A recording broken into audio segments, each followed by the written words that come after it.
Your host, Brent Musburger. You just knew that Elvis was not going to let the Beatles steal the whole show. Now, as you undoubtedly know, this is Beatles Week here on ABC. Parts 2 and 3 of the Beatles anthology will be seen Wednesday and Thursday nights at 9 p.m. Now, yes, there is a connection between the Beatles and Monday Night Football. 1974, Los Angeles Coliseum. It was the Rams and the Redskins.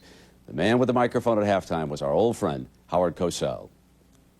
Now I've got a most familiar figure and face for all of you across the country here with me now.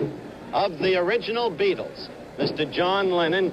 Hello, John, Howard. nice to see you, John. Nice Want to to be move here. that up just a little closer. How are you? What's been your view of this American professional football scene? It's an amazing event and sight. It makes rock concerts look like tea parties. But I must say, the first thing I heard when I got in was I'm playing a Beatles tune yesterday, which cheered me up no end. I've been trying to follow the game, but I couldn't understand why half the team was off and half the team was on. Well, we can't explain that to you now, but what's your general impression of the game as compared with A, rugby, and B, soccer football? It's nothing like soccer, but I can see a very close relationship to rugby football, which has the same shaped ball and they move 15 yards down the line at a time. But I can see the game here has changed completely from that. But it's very similar in its aspects. The goals are the same. They have points the same. They have to get a touchdown the same. But they don't have the scrum here, where both teams really punch each other, you know? Well, we have our own kind of scrum, as we've been showing with defensive end Freddie Dreyer, number 89 of the Rams, all night. Will the Beatles ever reunite? You never know. You never know. I mean, it's always in the wind. If it looked like this, it might be worth doing, right? You did just spend the weekend with Ringo. Yeah, and I promised him I'd mention his album out now, and I said I wouldn't mention my own, which is out now, too. Forget it.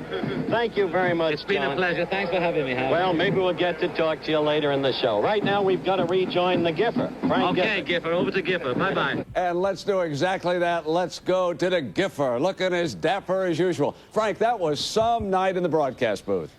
Brent, we've had a lot of memorable moments on Monday night. I'll never forget that one. I ran into John Lennon with a publicity agent I knew that afternoon. I invited him, never dreamed he would show up.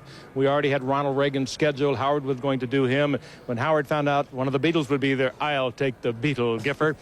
And he did. But it is a great night. But I remember mostly looking around to make sure that he was there. And just before the end of the first half, I saw the future president with his arm around John Lennon explaining football to John Lennon. And I thought, boy, this is what it's all about.